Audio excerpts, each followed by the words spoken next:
Hello दोस्तों, नमस्कार। कहानी का नाम है दो दिलों का मिलन। इस कहानी के मुख्य पात्र है पवन और पायल। लव स्टोरी का मुख्य विषय है मधुर प्रेम, जो एक लड़का और एक लड़की के बीच में होता है। ये कहानी एक शादीशुदा जिंदगी की एक मधुर प्रेम की कहानी है। बहुत लोगों का मानना है प्यार सिर्फ और सिर्फ शादी से पहले ही होता है, और शादी करने के बाद सब कुछ खत्म हो जाता है। आपको क्या लगता है कि प्यार सिर्फ शादी से पहले होता है, शादी के बाद नहीं? कहानी सुनने के बाद आपको पता चल ही जाएगा कि सच क्या है। दोस्तों, चलिए शुरू करते हैं आज की कहानी, दो दिलों का मिलन। एक शादीशुदा जिंदगी की एक प्यारी सी मधुर प्रेम कहानी।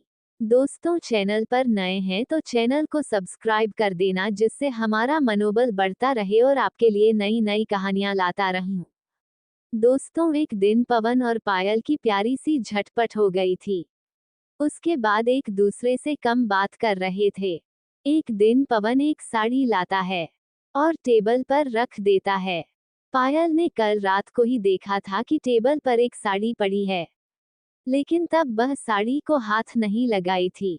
लेकिन अगले दिन सुबह जब पायल ने घर की साफ सफाई की, तब पायल की नजर टेबल पे रखी हुई साड़ी के पास एक चिट्ठी पर पड़ी।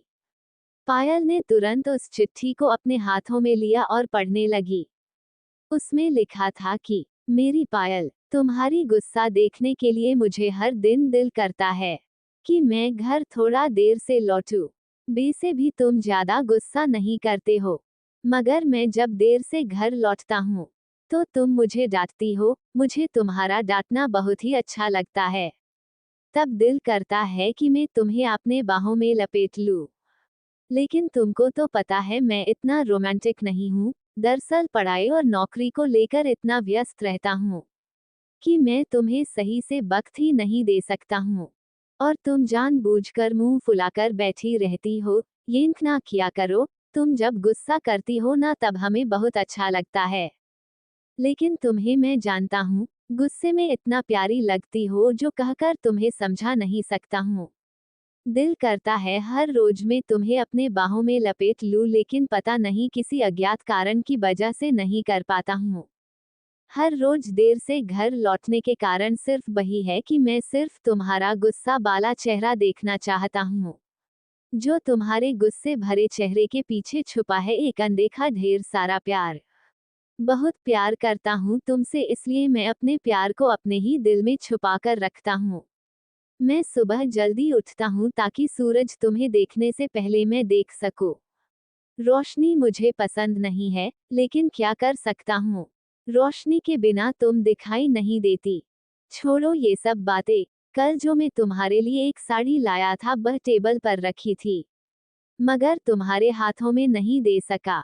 अभी ये चिट्ठी पढ़ने की बहाने शायद वह साड़ी अपने हाथों में लेंगे। शायद वह साड़ी तुम्हें पसंद नहीं आई है, इसलिए मैं तुम्हें वह साड़ी तुम्हारे हाथों में नहीं दिया था। तुम्हें पता है, मैं कभी भी साड़ी अकेला नहीं खरीदा। माँ के लिए जब साड़ी खरीदने जाता था तब भी माँ को साथ में लेकर जाता था। कभी भी अपने पसंद से साड़ी नहीं खरीद सका। शायद तुम्हारी पसंद के अनुसार साड़ी नहीं खरीद सका, इसलिए तुम्हें ना देकर टेबल पर रख दिया था। मैं तुम्हें वादा करता हूँ, एक दिन तुम्हारे लिए सच्ची में एक बहुत ही सुंदर साड़ी खरीद कर दूंगा, और ये एक आदत भी बन जाएगी, और तुम्हारी पसंद नापसंद का भी मुझे पता लग जाएगा। तुम्हारा पवन। पवन की चिट्ठी पढ़ने बाद पायल की होठों पर हल्का सा मुस्कुराहट दिखाई दी। पायल पवन का पत्र पढ़कर थोड़ा हैरान थी। जो पवन पायल के सामने ठीक से खड़ा नहीं होता था, वह पवन अपने दिल के एक कोने में अपनी पत्नी के लिए ढेर सारा प्यार भी छुपा रख सकता है। पायल का सपना था कि उसका एक हैंडसम पति होगा और वह बहुत ही रोमांटिक होगा, लेकिन पवन के अंदर तो रोमांटिक बोलने की कोई चीज ही नहीं है।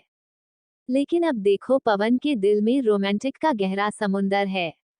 पायल भी पवन को बहुत ही प्यार करती है, लेकिन कोई किसी से अपने दिल में छिपे हुए प्यार का खुलासा नहीं करता। अब पवन की चिट्ठी पढ़कर पायल को साड़ी पहनने का दिल कर रहा था।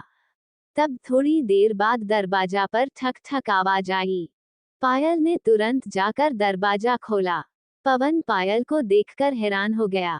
पवन ने एक पल के लिए सोचा कि वह गलत दरवाजे पे आ गया है। उसने एक बार अपनी आंख मरोड़ कर देखा तो नहीं, ये पायल ही है। फिर भी पवन ने पायल को नजरअंदाज करके अपने कमरे के अंदर चला गया। पवन ने खाना खाकर अपने बिस्तर पर लेटा हुआ था। तभी दरवाजा बंद करने की आवाज आई। पवन ने समझ लिया कि पायल कमरे में आई है। पायल कमरे में आते ही आईने के सामने चुपचाप बैठ गई और बार बार खुद को आईना में देख रही थी, इसलिए कि कहीं कोई कमी तो नहीं हो गई। जल्दी से दोपहर का काम खत्म करके अपने इच्छा अनुसार वह सज धज के और पवन जो साड़ी लाया था वह भी पहने हुए है, सिर्फ और सिर्फ पवन के लिए। और वह एक बार के लिए पूछा तक नहीं। पायल खुद पे ही बहुत गुस्सा हो रही थी। अपने सिर को झुकाकर आईने के सामने बैठी हुई थी। पायल ने इधर पवन को और बिस्तर पे लेटा हुआ बर्दाश्त नहीं हो रहा था, क्योंकि पायल पवन को चुंबक की तरह अपनी तरफ खींच रही थी। पवन का दिल बार बार पवन को कह रहा था, तू पायल के पास जा और उसे अपने बाहों में लपेट ले, वह सिर्फ तेरे लिए ऐसे साज धज के तैयार हो रही थी। पवन धीरे धीरे चलकर पायल के पीछे जाकर खड़ा हो गया। पायल समझ ही नहीं पाई कि कोई उसके पीछे खड़ा है। पवन का बहुत दिल कर रहा था कि पीछे से पायल को अपने गले लगा लूं, लेकिन एक अज्ञात कारण के वजह से वह नहीं कर पा रहा था। फिर भी पवन ने सभी अज्ञात कारण को तोड़कर पायल को अपने गले से लगा लिया। पायल चौंक गई और खुद को छुड़ाते हुए देखा कि पवन ने उसे अपने गले लगाया। पायल थोड़ा हैरान हुई, लेकिन पायल के दिल के अंदर छुपा हुआ प्यार बाहर निकलने लगा। पायल भी खुद को रोक नहीं पाई और पवन को अपने दोनों हाथों से पवन को अपने बाहों में लगा लिया। दरअसल गुस्सा और अभिमान छुपाया जा सकता है, लेकिन दिल में छिपा हुआ प्यार छुपाना नामुमकिन है। पवन ने पायल को अपने दोनों हाथों से अपने बाहों में लेकर पायल की पूरे बदन को चूमने लगा। पायल भी अपने दोनों हाथों से पवन की पूरे शरीर को घुमाने लगा। तब पवन ने अपने कमरे की लाइट बंद की और दोनों प्यार की गहरा समुंदर में डूब गया।